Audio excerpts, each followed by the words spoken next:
शुचिः सावित्री वरवैष्णवी स्मृतियुतः सिद्धेश्वरालोकितः मान्याथर्वनुनामको वटुरयं भूयात् सुसारस्वतः लक्ष्मणस्य स्वरूपायाः वासन्ती रञ्जितस्य च अथर्वणं वटुं वायात् कुलकन्दसुवंशयम्।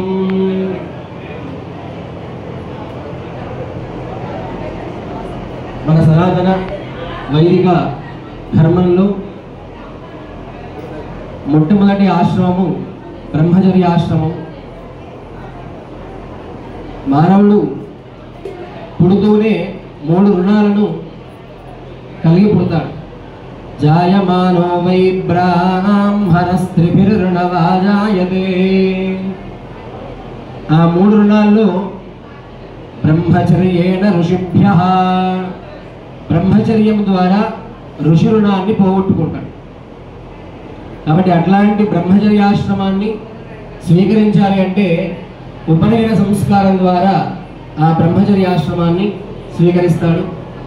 ఆ బ్రహ్మచర్యాశ్రమం ఎందు గురించి అంటే ప్రతినిత్యం సంధ్యావందనము, అగ్నికార్యాదులు అనేటువంటి నిత్య కర్మలను ఆచరించడం ద్వారా, స్వాధ్యాయం ద్వారా ఆ బ్రహ్మచర్యాన్ని పాటిస్తూ ఋషి రుణాన్ని పోగొట్టుకున్నవాడు అవుతాడు.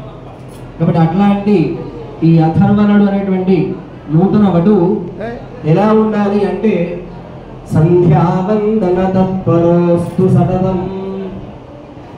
అంటే ప్రతిరోజు కూడా సంధ్యావందన తత్పరుడై ఉండాలి. సంధ్యావందనం అంటే 3 సంధ్యలు, త్రికాల సంధ్య. ఆ 3 సంధ్యలలో ఆ ఉన్నటువంటి దేవతలను వారి యొక్క రుణాన్ని తీర్చుకుంటారు. మరియు కేవలం సంధ్యావందన ఆచరణే కాదు, ఇంకా ఎలా ఉండాలి అంటే బ్రాహ్మీ ప్రవృత్తి స్థిర.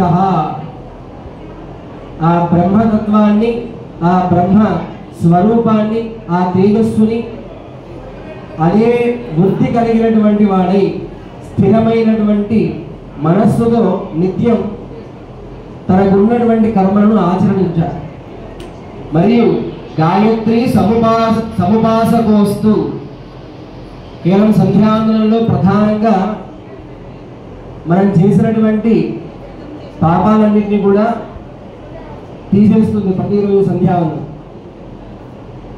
అందుకే మంత్రాచరణాల్లో పొద్దున చేసినటువంటి పాపాలన్నీ సాయంత్రం సంధ్యలో, సాయం చేసినటువంటి పాపాలన్నీ ప్రాతః సంధ్యలో, ఈ విధంగా ఏవైతే దోషాలు ఉన్నాయో, పాపాలు ఉన్నాయో అవన్నీ కూడా పోగొట్టుకోవడం గురించే సంధ్యావందనం.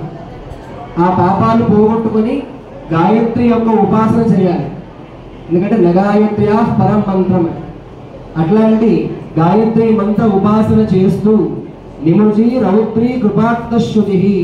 అలాగే తర్పణాలలో సంధ్యాంతర్పయామి, సావిత్రీంతర్పయామి, బ్రాహ్మీంతర్పయామి, గాయత్రీంతర్పయామి, నిమృజీంతర్పయామి, రౌద్రి, సావిత్రి. ఇట్లా ఆ దేవతలందరికీ ఆ సంధ్యా సమయంలో ఏ దేవతలు అయితే ఉన్నారో ఆ దేవతలందరికీ తర్పణాలు ఇస్తూ శుచిభూతుడై ఉండి ఆ సావిత్రి వర వైష్ణవీయుత, సావిత్రి వైష్ణవీ దేవతల యొక్క అనుగ్రహాన్ని కూడా పొందినటువంటి వాడై, ముఖ్యంగా వీరి యొక్క కులదేవత అయినటువంటి ఆ సిద్ధేశ్వరుడు ఆలోకిత అంటే అతని యొక్క కృపాకటాక్షాలు ఎల్లప్పుడూ ఉండాలని ఈ మాన్యుడైనటువంటి అంటే శ్రేష్ఠుడైనటువంటి అథర్వణ నామక పేరు కలిగినటువంటి ఈ వటువు ఎలాంటి వాడు కావాలి అంటే సుసారస్వత, చక్కని విద్యావంతుడు, వేదవంతుడు కావాలని చెప్పేసి భూయాద్ అని ఆశీర్వచనము.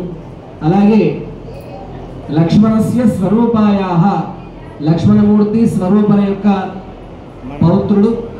అలాగే వాసంతి రంజిత్ అనేటువంటి ఆ దంపతుల యొక్క ఆచార్య దంపతుల యొక్క కుమారుడు అథర్వణుడు అయినటువంటి కొడకళ్ళ సువంశజం, చక్కటి కొడకళ్ళ అనేటువంటి వంశంలో జన్మించినటువంటి ఈ అథర్వణ అనేటువంటి నామకుడు పేరు కలిగినటువంటి వటువుని వీరందరూ కూడా ఎల్లప్పుడూ సుసారస్వతుడిగా చేస్తూ భూయాత్ చేస్తూ పాయాత్ రక్షించుగాక.